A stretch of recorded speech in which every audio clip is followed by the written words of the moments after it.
अस्सलाम वालेकुम रहमतुल्लाह।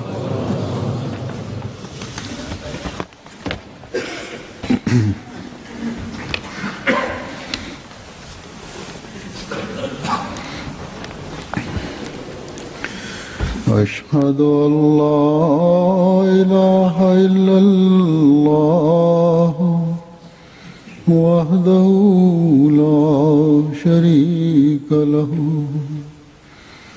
وأشهد أن محمدا عبده ورسوله أما بعد فأعوذ بالله من الشيطان الرجيم بسم الله الرحمن الرحيم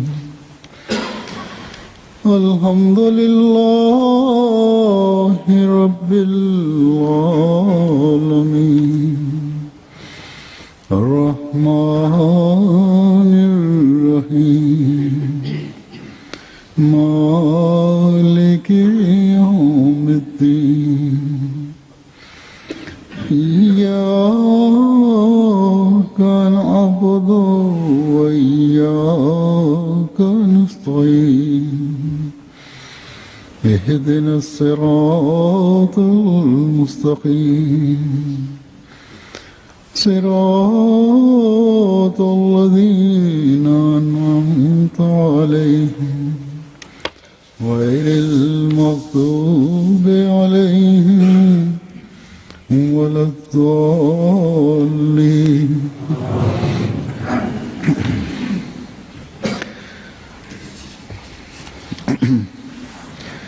आज मैं फिर सहाबा मसीह मौद अलैहिस्सलाम के कुछ वाक़यात पेश करूँगा।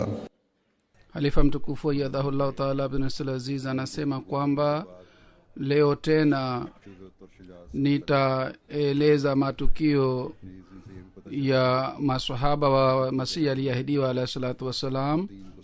Matukio haya ni kuhusu jinsi waliojiunga na jumuiya na walionyesha ushujaa baada ya kujiunga, na vile vile matukio haya yanaonyesha kwamba walikuwa wakijitahidi kuelewa dini kwa juhudi sana, na walipokuwa wakielewa dini na baada ya kukubali walikuwa tayari kupokea na kukubali matukio usumbufu wa kila aina. Nimechagua matukio haya katika register riwayat na nitaendelea kueleza matukio haya mara kwa mara siku zijazo. Matukio haya chache niliyochagua yatathibitisha ushujaa wao pia. Mia Abdul Aziz Saheb al-Maruf Mughal Saheb radhiyallahu ta'ala anhu anasimulia kwamba mimi na bana Ayub Beg tulimwendea nyumbani kwa Maulvi Abdullah Tonki na Mirza Ayub Saheb alimuuliza Maulvi kwamba je, kwa nini umemuita Sinam alayhi salatu wasalam kafiri? Maulvi Saheb alikuwa professor wa lugha ya Kiarabu katika college, na yeye alitoa muhuri wake kuhusu fatwa ya ukafiri wa Sinam alayhi salatu wasalam. Kwa kusikia hii, yule sheikh akasema kwamba Maulvi Ghulam Dastagir Kusuri na Muhammad Hussain Batalvi na Maulvi Nazir Hussain Dehlvi na Abdul Jabbar Ghazvinavi pia wametoa fatwa dhidi ya Sinam alayhi salam. Mimi pia nimetoa fatwa dhidi yake. Ayub Ek Saheb kwa kusikia hii akasema kwamba kwa sababu hao wote wataenda motoni, je, wewe pia utaenda pamoja nao motoni? Yeye akasema kwamba nimekosea, sikusoma vitabu vya Sina Mirza Saheb. Kwa hiyo mimi na Ayub Saheb tulimpatia vitabu vya Sinam alayhi salatu wasalam na tukamwambia kwamba miezi mitatu usome vitabu hivi, na baada ya miezi mitatu tulimwendea tena. Akasema kwamba nyinyi ni watoto, nyinyi hamwezi kuelewa. Mirza Ayub Beg Saheb akasema mimi nimesoma mpaka ba na mimi ni msomi. अगर हम आपके ख्याल में बच्चे ही हैं Ikiwa unataka kusoma Kiingereza unaweza kusoma kwangu, mimi naweza kukufundisha wewe.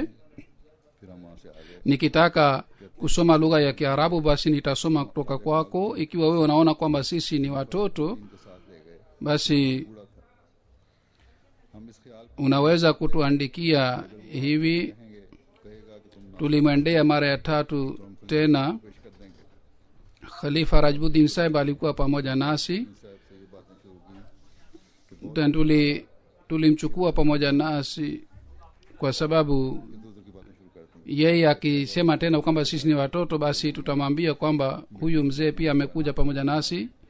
Tulipomwendea basi yule shekhe akaanza kuzungumza mambo mengine, akasema kwamba kwamba Waislamu wamefungua maduka na ya vifaa vya aina mbalimbali. का हाथ पकड़ कर कहूँगा कि इलाही 3 दफा Ayub Beg चल कर गए akashika mkono wa Maulvi Abdullah Beg akasema kwamba siku ya kiyama nitashika mkono wa Maulvi Abdullah na nitasema kwamba Mola wangu, tulikuja mara 3 nyumbani kwake na yeye hakutuelimisha kwamba kwa nini sisi ni makafiri. Kwa kusikia hii Maulvi Abdullah akasema kwamba mimi sijali kuhusu hii. Kwa kusikia hii Ayub Beg Sahib alisema kwamba ikiwa wewe hujali kuhusu Mwenyezi Mungu, basi mimi sitakusalimu umri mzima. Kwa hiyo tukaondoka पढ़े लिखे लोगों की na ये उस वक्त से चली आ रही है और आज तक चलती चली जा रही है Ayub Beg Sahib alitimiza ahadi yake tena baadaye katika maisha yake, yani hakumsalimia. Hii ndiyo ni hali ya wale maulamaa wa kijina, na hali hii inapatikana tangu zamani. Hawasomi vitabu au wanasoma sehemu kadhaa ya kitabu na bila kujua kuelewa maana yake wanaanza kuleta shutuma dhidi ya Sayyidina alayhi salatu wassalam. Katika nchi za Arabuni ninapopokea barua zao zinasema kwamba kwa sababu maulamaa wa Pakistan wametoa fatwa dhidi ya jumuiya, kwa hiyo sisi pia tunatoa fatwa dhidi ya wanajumuiya kwamba wanajumuiya ni makafiri. Hali hii huzuri anasema kwamba inaendelea tangu jumuiya ilipoanzishwa, na hali hii inapatikana mpaka leo. Hadhrat Munshi Kazi Mahbub Alam Sahib anasimulia kwamba कि तुम 4 दिन कहाँ थे kwamba nilienda shule उनसे अर्ज कर दिया baada ya siku chache na Mirza Ahmad Ali Sahib उन्होंने कहा बैत कर ambaye alikuwa mfanyakazi wa Anjuman Hamayat Islam akaniita na akaniuliza kwamba kwa nini hukuja shule siku chache, siku kadhaa. Nikaeleza kwamba nilienda Qadian. Akasema, je, umejiunga na jumuiya? Nikasema ndiyo, nimejiunga na jumuiya. Akasema kwamba usieleze hapa kwamba umejiunga na jumuiya, mimi pia ni mwanajumuiya, lakini sikumwambia mtu yeyote hapa ili watu wasinisumbue. और हमारे Quran Lakini mimi nikamwambia kwamba mimi siwezi kuficha kwamba nimefanya bayat hata kama napata shida gani. इस पर उन्होंने बहुत बुरा मनाया Kwa hiyo mwalimu wetu Zainul Abidin Saheb हत्ता कि na alikuwa mwalimu wetu wa Quran na hadith, nikamwambia kwamba mimi nimejiunga na jumuiya. Kwa kusikia hii alikasirika sana na aliendelea kunisumbua siku hadi siku. Hata alikuwa akisema kwamba yeyote anayekubali Mirza Sahib anakataa manabii wote waliotangulia. Alikuwa akisema kwamba utubu na ukate utubu katika baiati yako, lakini kila mara nilithibitisha kifo cha Isa alayhi salatu wassalam kutoka katika Qur'an tukufu, na alikuwa hawezi kutoa majibu, na alizidi katika upinzani kiasi hiki kwamba katika shule alikuwa akiniita, Omar Zai, simama wewe. Mimi sawa na amri yake nilikuwa nikisimama na nilikuwa nikiulizwa kwamba kosa langu ni nini. Alikuwa akisoma kwamba kosa lako hii ni kwamba wewe ni Mirzai na wewe ni kafiri. कि बाज उस्ताद मुझे Anasema kwamba niliendelea क्यों हो गया kufuata amri zake siku chache, na siku moja nikahisi kwamba nimwambie principal ambaye alikuwa teacher किसी लड़के si Muislamu, na nikamwambia kwamba walimu kadhaa wananipiga kwa sababu nimejiunga na jumuiya. Kwa hiyo principal akasema kwamba kwa sababu ya dini walimu hawaruhusiwi kuadhibu wanafunzi. 100 साल पुरानी नहीं उस जहालत के वक्त के नहीं kwa sababu ya amri hii ya principal Maulvi Zainul Abidin बच्चों से यही alitulia na alijizuia kunisumbua.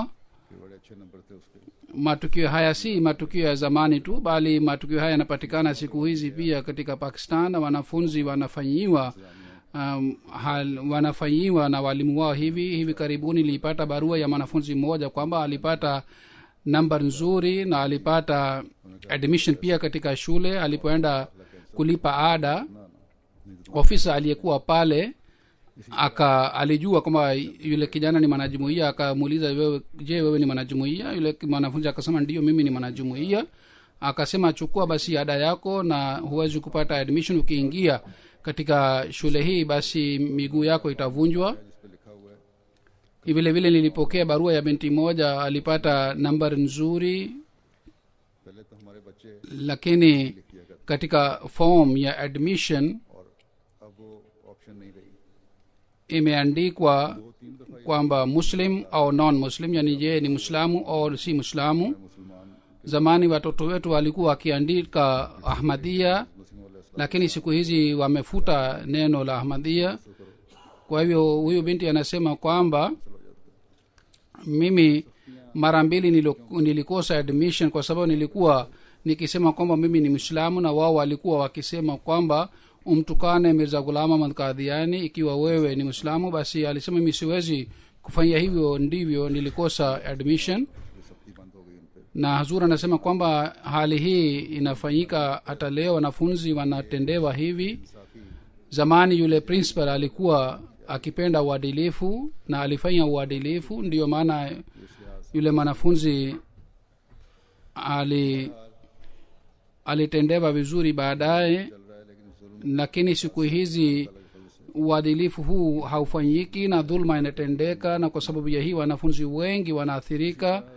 मेहर गुलाम हसन साहब बयान करते हैं अपनी बैत का वाकया Dhulma hii inaendelea, lakini pamoja na dhulma hii imani ya wana vijana wetu inaimarika.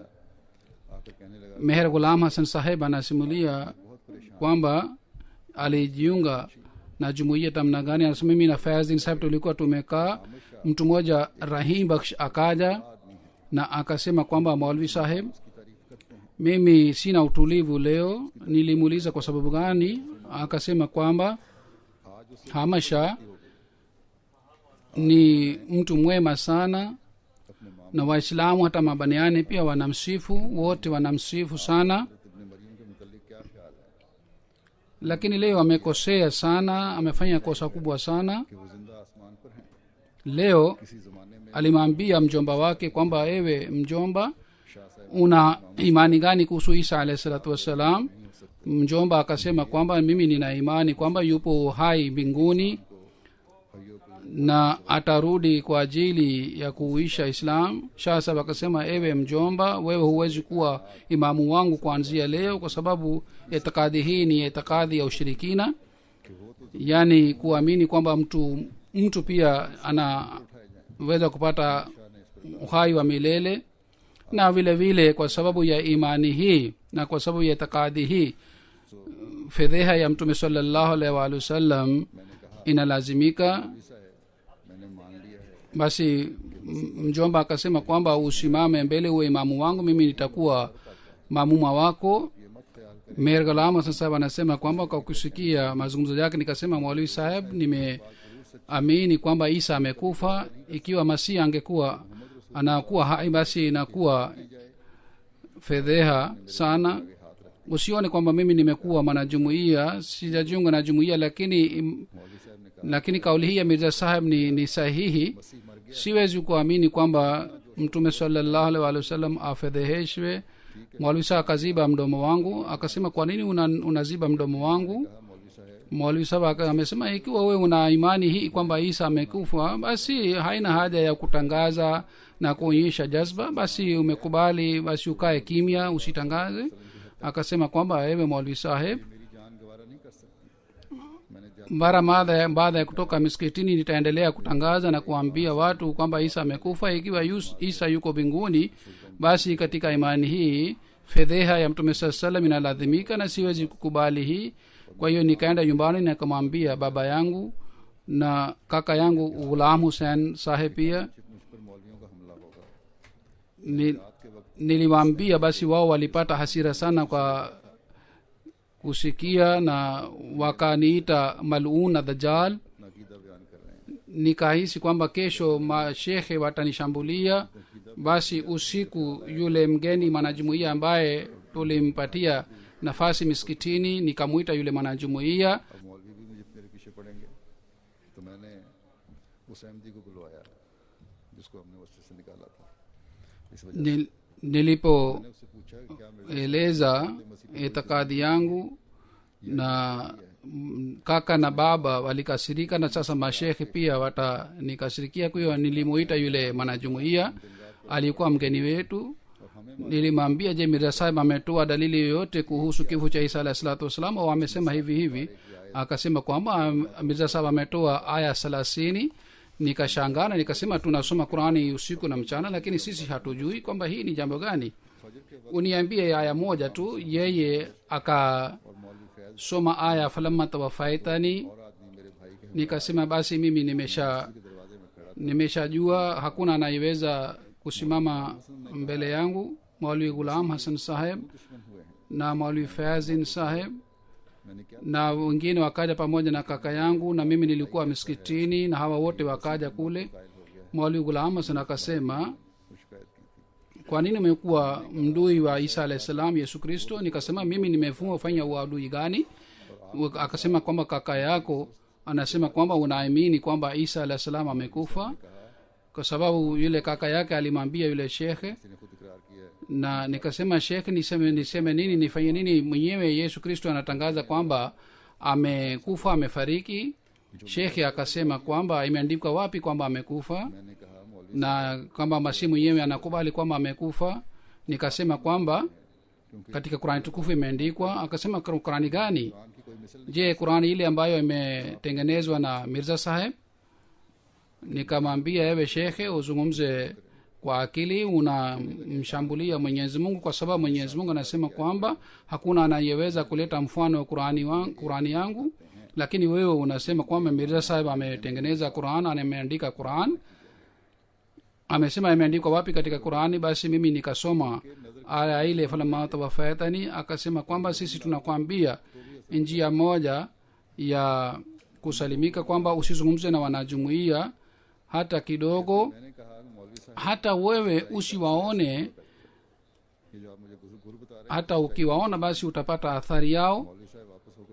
Basi ukumbuke tiba hii, utasalimika.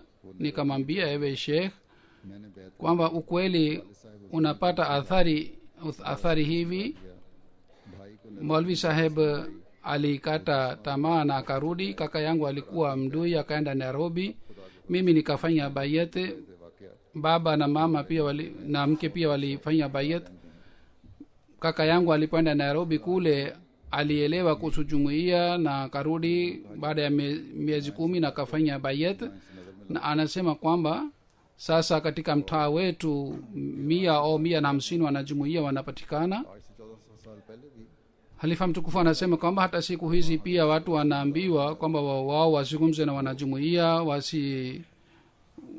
wasikae nao. Hii si jambo la siku hizi, bali miaka karne 14 iliyopita ilisemwa hivi. Maadui wa Mtume sallallahu alaihi wasallam walikuwa wakisema hivi. Kuna tukio moja maarufu wa Tufail bin Amr Dausi anasema kwamba nilienda Makka na Makureshi waliniambia kwamba wewe ni kiongozi na mwenye heshima, na wewe ni shairi mzuri, na umekuja katika mji wetu. Tunataka kuambia kwamba katika mji wetu mtu mmoja amedai kuwa nabii, na yeye ameleta fitina ndani yetu, na kuna uchawi katika kauli yake, na kwa sababu ya hii watu wanatengana. Basi tunataka wewe na mataifa yako isije mkapata athari. Kwa hivyo usizungumze naye wala usikae naye. Anasema makafiri walisisitiza kiasi hiki kwamba nikaamua kwamba sitazungumza na mtume muhammad saa salam. मैं आपके पास जाकर खड़ा हो गया, kwa hivyo लेकिन खुदा ताला की तकदीर nilipokwenda khanakaba nikaziba masikio yangu isije nikasikia sauti ya muhammad saa salam. mtume saa salam alikuwa anaswali pale khanakaba, nikasimama pale karibu naye, lakini kudra ya mwenyezi mungu ni kwamba nikasikia qurani kidogo aliyokuwa anasoma mtume saa salam. nikasema kwamba bahati mbaya yangu kwamba wewe ni shairi, wewe ni msomi, wewe unajua kibaya na kizuri ni nini, basi usikie kauli qurani tukufu. ikiwa ni nzuri utakubali, ikiwa ni mbaya utakubali. anasema kwamba nilisubiri pale pale mpaka mtume saa salam alimaliza swala na akaelekea nyumbani kwake, na mimi pia nikamfuata. mtume saa salam alipofika nyumbani nikamwendea na nikaeleza, nikasema ewe muhammad sallallahu alaihi wasallam, watu wameniambia hivi kuhusu wewe मुझे अच्छी लगी, na wamesisitiza kiasi hiki kwamba niliziba masikio yangu isije nikasikia mazungumzo yako, lakini mwenyezi mungu amenisikilizisha maneno kadhaa, kwa hiyo nataka kusikia quran na maneno yako. mtume sallallahu alaihi wasallam alimsomea qurani tukufu. bwana tufela anasema wallahi sikuwahi kusikia maneno ya aina hii katika maisha yangu. कभी हम kwa hivyo akasoma अल्लाह ताला ने तो kali shahada na akasilimu. कि hazur anasema kwamba hii ndiyo ni desturi ya maadui, kwamba wao कामयाब हो wanaleta upinzani na wao wanaleta uchawi dhidi ya manabii. manabii hawaleti uchawi, जादू नहीं बल्कि सच्चाई है, जिसको इनको na uchawi haufanikiwi kamwe. इसी ikiwa uchawi huu दिन साहब wa nabii unafanikiwa, basi sawa na qurani tukufu, huu si uchawi bali ni ukweli na mafanikio. ये लिखते हैं vile vile hadrat khalifa nuruddin saheb एक साल mwenyeji wa jammu, alikuwa mkazi wa jammu, alikuwa anaitwa khalifa. कुफर के फतवे लगाए हैं। मैंने कहा yeye anaandika kwamba niliendelea kumwelewesha maulwi abdul wahid saheb ghaznavi mwaka mzima, na safari moja akasema kwamba maulamaa wametoa fatwa ya ukafiri dhidi ya mirza saheb. nikasema kuhusu baba yako pia mashekhe wametoa fatwa ya ukafiri, unasemaje? एक माह बाद yeye akasema kwamba maulwi shekh lakhu wa yeye pia anapata ufunuo, mimi nitamwandikia barua na nitamuuliza kuhusu madai ya mirza saheb kwamba mwenyezi mungu anasema nini. baada ya mwezi mmoja alipata majibu, na shekh yule alisema kwamba nilifanya maombi, nimepata majibu kutoka kwa mwenyezi mungu kwamba mirza saheb ni kafir. जो मिर्जा साहब को काफिर भी mimi niliporudi jamu nilionyeshwa ile barua, nikasema kwamba तो उन्होंने निकाला के साथ कह रहा है कि aliyeleta साहब ufunuo ni mwoga sana inaonekana, kwa sababu anamwita mirza bwana na pamoja na anaitwa mkafiri pia. basi huyu mungu ni mwoga sana, kwa nini anamwita bwana ikiwa mirza ni kafiri? हकीम अब्दुल समद Khan kwa sababu bwana ni neno la heshima. Ghani साहब basi siwezi kuamini ufunuo huu. थे, ये लिखते हैं कि hakim abdul samad khan saheb mtoto wa abdul ghani saheb एक मौलवी साहब से mkazi wa dehli anasema kwamba फीका yeye alijiunga na jumuiya mwaka 1995. anasema kwamba 1891 nilikuwa nikisoma jalalain kwa shekhe fulani. हैरान हुआ कि मिन गैर aya hii falama tawafayatani तफसीर हो रही है warafika ilaya ilipofika katika tafsiri yake iliandikwa kwamba rafika ilaya min addunia इत्तफाकन वाले साहब की आंख खुली, min ghairi mautin. nikashangaa kwamba min ghairi mautin imepatikanaje. फरमाया मियाँ उस्ताद किस लिए होता है? niliendelea kufikiria usiku mpaka saa 8. baba alipoamka akaniuliza kwa nini bado hujalala. nikamwambia साहब कहने लगे kwamba kwa sababu ya hii sikuweza kulala. kwa hivyo आखिरीन तक akasema uende tena kwa shekhe na umuulize tena. मजहब चला anasema nilienda tena asubuhi kwa shekhe na nikaeleza kisa chote. shekhe akasema kwamba मेरी समझ में ना आए tangu awali mpaka leo watu wote wana imani hii kwamba isa alahi salatu wassalam yuko mbinguni, kwa hivyo usijadili, उन्होंने कहा कि आप उस्ताद हैं और ये usizungumze sana kuhusu hii. Nikasema kwamba तुम्हारा शागिर्द है, तुम्हारे ikiwa sielewi jambo hili siwezi kusoma zaidi. Akakasirika na akamwita baba yangu, lakini baba akasema, wewe ni mwalimu na huyu ni mwanafunzi wako, basi ni baina yako wewe na mwanafunzi wako. इस पर मौलवी साहब को गुस्सा आया, Mimi कहा कि अगर तुझे जुनून हुआ sijiingizi. Kwa hiyo baba akaondoka. Kwa shekh akasema kwamba usome. Nikasema mpaka unieleweshe siwezi kuendelea na masomo, kwa sababu ya shekh akakasirika na akanichapa. Mirza कौन है, Akasema kama wewe umekuwa mwenda wazimu na Mirza pia amekuwa mwenda wazimu. Nilishangaa kwa sababu wakati huo alikuwa hajui kuhusu masimu alah salam. Akasema kwamba nikashangaa Mirza ni nani, na pamoja na hii nikapata तो यूं ही maoni moyoni mwangu इस पर मैंने kwamba kuna mtu mwingine pia ambaye ana imani kama mimi.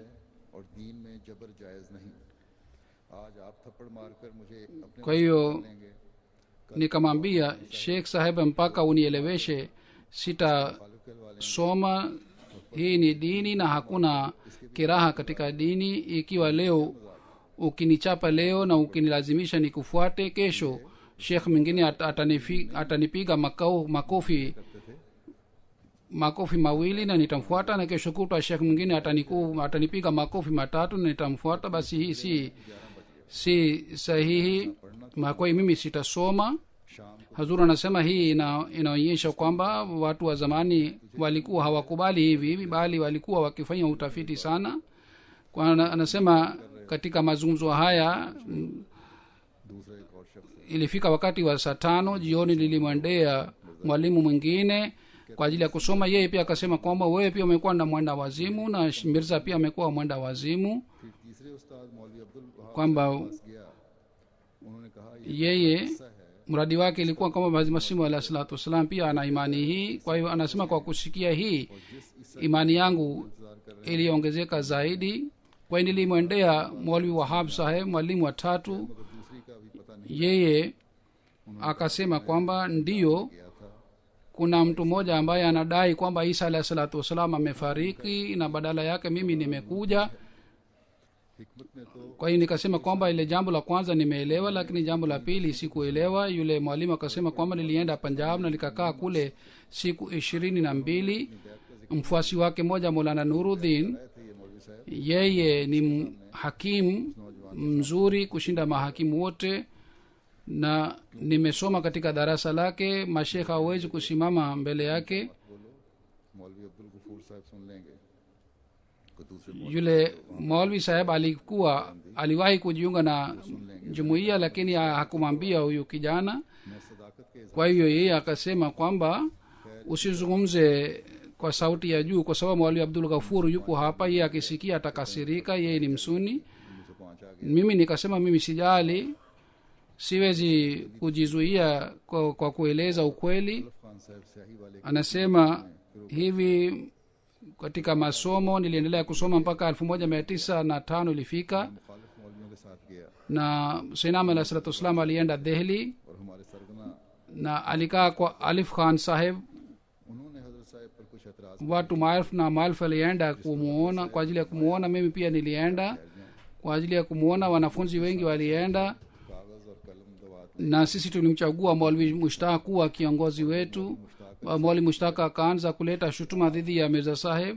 उसे पढ़ ले, Hazrat Masih alayhi salam akasema kwamba subiri kidogo. Kwa hivyo साथ ही Sayyidina alayhi salatu wasallam akaandika makala moja na akampatia Maulvi Mushtaq Ahmad na akasema kwamba usome kwanza makala hii, ikiwa huelewi neno lolote basi niulize पूछ लें और साथ na uandike majibu yake pia. मजमून लिखा है इसका जवाब Yani Sayyidina alayhi salatu wasallam pale aliandika makala हमारे सामने ndogo na alimpatia yule Maulvi Mushtaq na akasema usome kwanza, ikiwa huelewi kitu chochote basi niulize, na wewe mwenyewe uandike majibu ya makala yangu. मौलवी साहब ने Na kisha akasema Sayyidina alayhi salatu wasallam हजरत वसीम kwamba मजमून सुनाना शुरू कर दिया, kwamba baadaye usome makala yangu na kisha baadaye usome majibu yako mbele ya watu wote.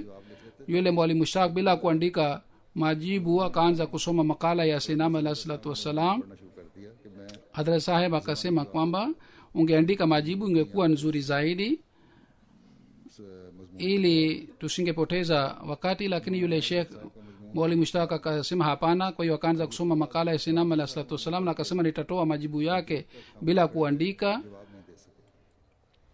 साथ के तलबा में से बाज़ ने कहा कि अगर हमको ये मालूम हो Akasoma makala ya Sayyidina alayhi salatu wassalam, na baada ya kumaliza makala ya Sayyidina alayhi salatu wassalam baadaye alikaa kimya, hakuweza kutoa majibu. इस पर मौलवी साहब Wanafunzi wengine wakasema kwamba tungejua kwamba hutaweza kutoa majibu, basi tungemchagua mtu mwingine kuwa kiongozi wetu. Umetufedhehesha, umetudhalilisha hapa. Mwalwi ule mwalimu Mushtaq akamchapa mwanafunzi mmoja na yule mwanafunzi pia akamchapa. इसके बाद हज़रत मसीह मौद अलैहिस्सलाम की तकरीर शुरू हो गई. Mufti Muhammad Sadiq Saheb उन्होंने कुछ शोर yeye जमात के लोगों ने alijaribu kuwapatanisha wote, yule mwalwi na yule wanafunzi wake.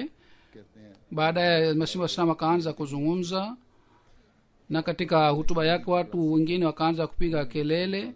Wanajumuia wakakaja karibu na Sayyidina alayhi salatu wassalam. Kule karibu na Sayyidina alayhi salatu wassalam kuwa nafasi kidogo, mimi nikasimama pale. Mwalwi Akbar Khan Saheb yeye kwa kuniona kwamba labda mimi ni mdui akanifukuza mbali.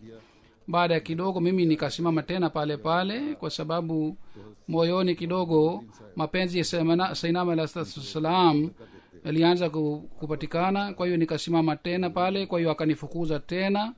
Alipokuwa karibu kunifukuza, Mwalwi Nuruddin Saheb akamwambia Akbar Saheb kwamba kwa nini unamfukuza? Akbar Khan akasema kwamba huzur, huyo ni mdui na mpinzani. Mwalwi Nuruddin Saheb akasema, je, umepasua moyo wake? Yeyote anayekuja mruhusu aje. ज़्यादा बकवास की तो तेरी ज़ुबान पकड़ कर खींच लूंगा. Kisha baadaye Mwalwi Chamria wala akasimama aliyekuwa mdui na akaanza kumtukana Sayyidina alayhi salatu wassalam. Nikamwambia, ewe Mwalwi Chamria wala, usimtukane Sayyidina alayhi salatu wassalam, pengine mimi nitakupiga. Kwa hiyo Sayyidina alayhi salatu wassalam alimzuia asimpige. लिहाजा तुम खामोश रहो Yule Mwalwi akasema kwamba कि अल्लाह ताला ने मुझे मसीह मौद बनाकर भेजा है. kwamba wafuasi wenzetu wanaendelea kupotea, ni wanaendelea kujiunga na jumuiya, kwa hiyo watatupiga. Kwa hiyo ukae kimya, जो अल्लाह ताला ने usiseme. Sayyidina alayhi salatu wassalam akasema kwamba Mwenyezi Mungu amenituma kuwa Masihi aliyeahidiwa alayhi salatu wassalam. Wale watu ambao kwa sababu ya kutokuwa na elimu hawawezi kuamua, basi wao wasome dua hii ambayo Mwenyezi Mungu amesema wasome katika swala 5, ihdina sirat almustaqima sirat allazina an'amta alaihim. Waendelee kusoma dua hii wakati wa kutembea, wakati wa kukaa, wakati wa kufanya kazi. Wakisoma dua hii mpaka siku 40, Mwenyezi Mungu atadhihirisha haki juu yao. Anasema kwamba mimi nikaanza kusoma dua hii, na baada ya wiki moja Mwenyezi Mungu alifungua macho yangu. Mimi niliona katika ndoto kwamba nipo katika mtaa wa Hamid, ने मुझको रोका. दूसरी तरफ से मैंने बढ़ना चाहा. nipo miskitini, na kule Sayyidina alayhi salatu wassalam amekuja, naenda namwendea kwa ajili ya kumsalimia na kupeana mkono, lakini Sheikh mmoja kipofu akanizuia. Nilijaribu kwa upande mwingine na alinizuia kule pia. Nilijaribu kwa upande tatu, yeye alinizuia kule pia.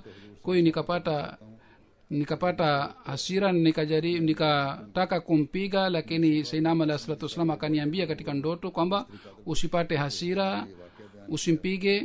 Nikasema kwamba hazuri, nataka kusalimia na kupeana mkono, lakini ananizuia. Na katika hali hii basi nikaamka asubuhi, nikaeleza ndoto yangu mbele ya Mwalwi Mahbub Saheb. Mwalwi Saheb akaniambia uandike ndoto yako na chini uandike kwamba mimi na kwa sababu ya ndoto hii najiunga na jumuiya. इसकी कोई परवाह नहीं. खैर हजरत साहब ने बैत मंजूर कर दी। Maulvi Mahmud Ahmad akasema kwamba wewe unajua अगर तुम पर कोई tabia ya baba yako atakufukuza ukijiunga na jumuiya, lakini mimi nikasema sijali kuhusu hii. Kwa hiyo Sayyidina alayhi salatu wasallam akakubali bayat na akasema kwamba bayat yako inakubaliwa, तकरीर के बाद hata unatukanwa sana, तकरीर की lakini usijibu आपकी तकरीर usijibu matukano yao kwa sababu ya matukano yao. Anasema kwamba mimi narudi tena katika tukio lile lilikuwa anauliza kwamba baada ya Sayyidina alayhi salatu wasallam Maulvi Nuruddin Saheb alitoa hutuba. Baada ya hutuba ya Maulvi Nuruddin Saheb nilimsalimia na Maulvi Saheb alisema kwamba और नाम वहाँ Mia- पढ़ा नहीं जा रहा वो पढ़ी Mia Saheb, je, umesoma Mishkat? Na nikasema ndiyo, nimesoma Mishkat na Jalalain. Na akaniuliza kuhusu fika umesoma nini? Nikasema kwamba कहाँ तक पढ़ा है। Huzuri na kitabu kingine फिर मैंने हजरत साहब ambacho si rahisi kusoma kwa sababu riwaya hii iliandikwa kwa mkono, si rahisi kusoma. Alisema nilisoma kitabu kile pia, na akaniuliza kwamba kuhusu mantaki umesoma nini? Nikasema nimesoma magazeti kadhaa. Baadaye nilimsalimia Maulvi Nuruddin Saheb. Niliporudi basi Maulvi Abdul Hakim Saheb akasema kwamba जो है उसको धुलवाओ तब साफ हो सकते हैं। इसके kwamba uchune ngozi ya mkono wako kwa sababu ulimsalimia बहरहाल ये तो बैत ulimsalimia Hadhrat Mirza Saheb. इसी तरह Kwa hiyo sasa mkono wako hauwezi kuwa safi mpaka uchune ngozi ya mkono wako. Nauzubillah. जान Kwa hiyo yeye alijiunga na bayat na alikuja nyumbani, alirudi nyumbani. Rajouri Hafadh Ghulam Rasul Saheb Wazirabadi anaandika tukio moja kwamba katika Wazirabad ताला Khan kulikuwa nyumba moja ambamo के यूं raja maraja wa Rajori Kashmir walikuwa wakiishi. Mtu mmoja Allah wala alimwendea Taula Khan mbalozi wa Kabul na akamwambia kwamba watu bure wanamtukana Ghulam Rasul. Raja Saheb akasema kwamba ni nini, yani Ghulam Rasul alijiunga na jumuiya. अच्छे शहर में मुनादी की Basi muite Hafidh Ghulam Rasul aeleze kwamba yeye anaamini rafa ya Isa kama sisi tunaamini और ये भी मैं जान sawa na Qur'an tukufu, na kushuka kwake pia aeleze कहते हैं मैं जानता हूं kwamba yeye pa anaamini kama sisi tunaamini. Kwa hivyo watu maelfu walijumuika pale. Nilikuwa najua kwamba हकीम सुल्तान अली था nilikuwa najua kwamba nitasema nini kule, तो वो समझेगा kwa sababu alijiunga na jumuiya na alikuwa na sema kwamba nilikuwa najua kwamba watu hawatanielewa अल्लाह रखे kwa sababu nitasema kwa mazungumzo yangu kwa ishara, isipokuwa mtu mmoja tu aliyekuwa katika familia yangu, yeye tu anaweza kunielewa. लोग सब खामोश हो जाएं। Nilipofika basi Raja Saheb akaniambia kwamba खामोश हो गए। हजार हा के मजमे में मैं huyu bana Allah wala akasema kwamba मैंने कहा Hafidh Saheb anaamini rafa ya Isa alayhi salatu wassalam na kushuka kwake. Nikasema ndiyo, ikiwa watu wakinyamaza nitaeleza. Basi watu waliponyamaza, watu walikuwa maelfu. Nikasema kwamba sikilizeni kwamba je, मुबारकबादी के अल्फाज बेसा kama imeelezwa katika Qur'an tukufu rafa ya Isa alayhi salatu wassalam na kushuka kwake naamini.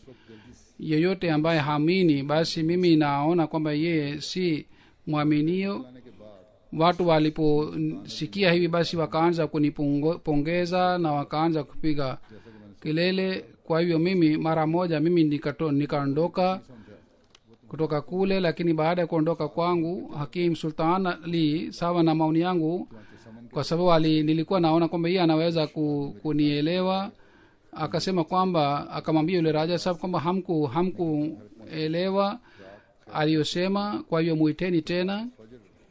Kwa hiyo nilipotoka nje watu wakanifuata, lakini mimi kwa njia nyingine nikaenda nyumbani. से हमें इतना Usiku nililala kwa usalama, lakini alfajiri Babu Fazaldin Saheb akaja akasema kwamba Raja Saheb na wenyeji wa mtaa wanasema kwamba sisi hatukuridhika na hatukutosheka kwa sababu ya kauli yako kuhusu rafa na kushuka kwa Isa alayhi salatu wassalam. Wewe hatuwezi kuamini mpaka umuite Mirza Saheb kafir. Akasema kwa nini niseme kafir? Akasema kwa sababu mashekhe wanasema, anasema kwamba ikiwa wao wanamwita mkafiri, basi mimi pia naita kafiri. yani nilikuwa nasema moyoni kwamba mimi pia nawaita mashekhe makafiri. kwa hiyo yeye akaridhika na akaja na akasema kwamba Hafidh sahib amemwita Mirza sahib kafir, lakini yule hakimu akasema kwamba hapana, yeye hakumwita Mirza sahib kafiri bali aliwaita mashekhe makafiri. kwa hiyo nendeni tena na muulizeni tena. kwa hiyo yule bana akaja tena na akamuuliza tena Hafidh Ghulam Rasul sahib, na yeye Ghulam Rasul sahib anasema kwamba katika siku mbili mimi pia nilipata ushujaa kidogo. mimi nikasema kwamba ndiyo, ni kweli wale ambao wanamuita Mirza sahib kafiri na waita makafiri. al yawma ya'isa allazina kafaru min dinikum fala takshawhum wakshawni. yani hii ni aya ya Qur'an tukufu kwamba leo makafiri wamekata tamaa kwa dini yenu, msiwaogope bali niogopeni mimi. anasema basi wakaleta kesi dhidi yangu. hata wale ambao nilikuwa siamini kwamba watu wengine wanaweza kusema uongo, wao pia walisema uongo na walinipatia usumbufu ya kila aina, lakini sikujali. na tukio hili nilipoeleza mbele ya Sayyidina Alayhi salatu wassalam, Sayyidina Alayhi salatu wassalam alicheka, alifanya tabasamu, akasema kwamba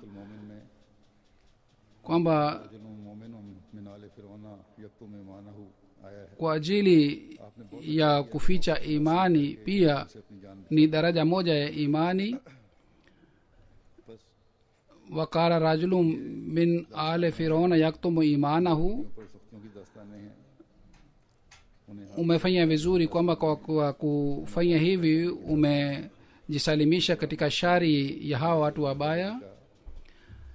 haya ni matukio ya dhulma dhidi ya wanajumuiya ili waache haki, na haya ni matukio ya kuwaogopesha wanajumuiya.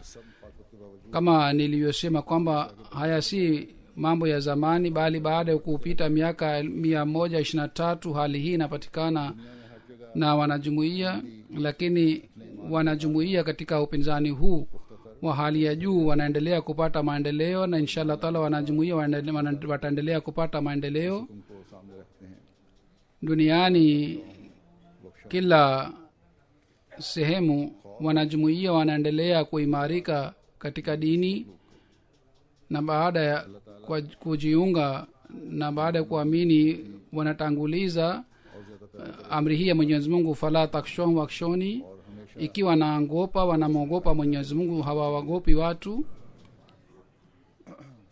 Mwenyezi Mungu ajalie kwamba imani iimarike zaidi na zaidi kuliko zamani, na daima imani iendelee kuzidi. leo tena tukio moja limetokea. wale ambao wanaonyesha imani yao katika Pakistan, mwanajumuiya moja mzee ameuawa. bwana Muhammad Akram saheb wa Nawab Shah ameuawa. inna lillahi wa inna ilaihi rajiun. bwana Muhammad Akram saheb familia yake ilikuwa ikikaa kule Gokhwal Faisalabad. babu yake Ghulam Qadir saheb aliwahi kujiunga na jumuiya kwa mkono wa Sayyidina Alayhi salatu wassalam. Chaudhry Muhammad Akram saheb alizaliwa katika Gokhwal Faisalabad. umri wake ulikuwa miaka 80 alipouawa juzi. yeye pamoja na baba yake na ndugu zake alikuwa akilima shamba ya familia yake katika Khanpur, lakini mwaka 1960 baada ya kuuza shamba walienda Nawab Shah. 2005 pamoja na mke wake alienda Australia kwa sababu watoto wake walikuwa wakiishi kule, na tangu November alikuja Pakistan. tukio hili limetokea kule Pakistan tarehe 29 wa Februari 2012. pamoja na mkoa wake takriban saa 7 mchana इसके नतीजे में आप जख्मी हो गए। alikuwa anarudi katika duka la mkwe wake. Alipofika karibu na nyumbani kwake, watu wawili walikuja na pikipiki na wakapiga risasi, na kwa sababu ya hii alijeruhiwa. Alikuwa anapelekwa hospitalini, lakini njiani alifariki. Inna lillahi wa inna ilaihi rajiun. ICU ward में दाखिल mpwa wake pia alijeruhiwa, alipigwa risasi, शहीद मरहूम ने na 60 में नवाबशाह शिफ्ट होने के बाद kwa sababu ya risasi hii mishipa yake imeathirika. Yupo hospitalini katika ICU. Mwenyezi Mungu amjalie afya njema, amin. 35 साल तक बतौर सेक्रेटरी माल में 1960 alipohamia Nawabshah Bana Muhammad Akram Saheb, इसी तरह नायब अमीर जिला के तौर पर भी खिदमत pamoja na biashara yake alitumikia jumuiya sana. के मालिक थे। Takriban miaka 35 aliwahi kuwa katibu wa fedha. ज्यादा एहतमाम करने वाले Vile vile aliwahi kuwa naib amir wa wilaya. Shahid marhum alikuwa na hulka njema sana, alikuwa akiswali swala na alikuwa akiswali tahajjud pia. अगर किसी ने कहा ना कि मैंने चंदा Alikuwa mwenye akili sana. इतला दी कि आज मैं चंदा देना, तो उसको बजाय इसके कि उसको कहते कि तुम ले आओ Watu wengine wameniambia kwamba alipokuwa katibu wa fedha वसूल करके रसीद काट haikutokea kwamba watu waliposema kwamba anataka kutoa mchango, yeye hakumwambia kwamba aje nyumbani kwake kwa ajili ya kutoa mchango, bali mwenyewe alikuwa akienda nyumbani kwake kwa ajili ya kupokea mchango. सदर साहब Alikuwa akipenda sana jumuiya na alikuwa akiwasaidia watu sana, दारान की इताअत na alikuwa akipenda sana khilafat, करते हैं। सदर साहब कहते हैं na alikuwa akisikia hutuba kwa makini sana. अदब के साथ पेश Mwenyekiti wa Nawabshah anasema kwamba alikuwa akitii sana wenye madaraka MD सब शामिल थे। katika jumuiya. Pamoja na hii kwamba alikuwa mkubwa sana kuliko mimi, lakini kila mara alikuwa akiniheshimu sana. Tangu amekuja kutoka Australia aliniambia nitayarishe orodha ya watu maskini, wale wa Ahmadiyya na wasiko Ahmadiyya. Aliendelea kuwasaidia, na vile vile center moja na Nawabshah ilikuwa haitumiki kwa muda mrefu, lakini kwa juhudi sana alifungua na alianza ujenzi wake.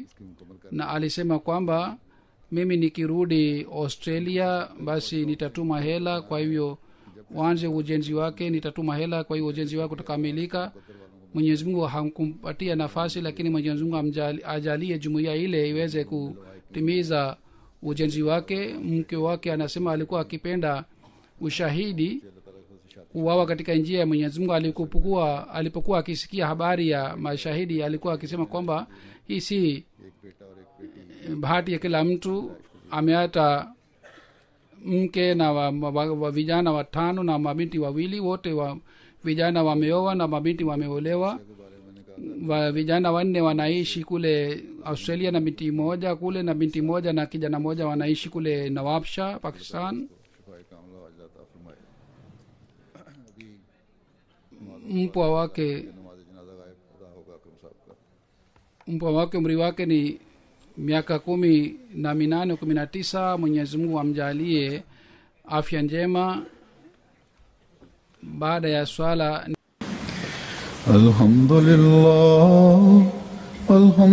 Alhamdulillah nahmaduhu wa nasta'inuhu wa nastaghfiruhu wa nu'minu bihi wa natawakkalu alayhi wa na'udhu billahi min shururi anfusina wa min sayyiati a'malina. من يهده الله فلا مضل له ومن يضلل فلا هادي له ونشهد أن لا إله إلا الله ونشهد أن محمدا عبده ورسوله. عباد الله رحمكم الله إن الله يأمر بالعدل والإحسان وإيتاء ذي القربى وينهى عن الفحشاء والمنكر والبغي يعظكم لعلكم تذكرون اذكروا الله يذكركم وادعوه يستجب لكم ولذكر الله أكبر.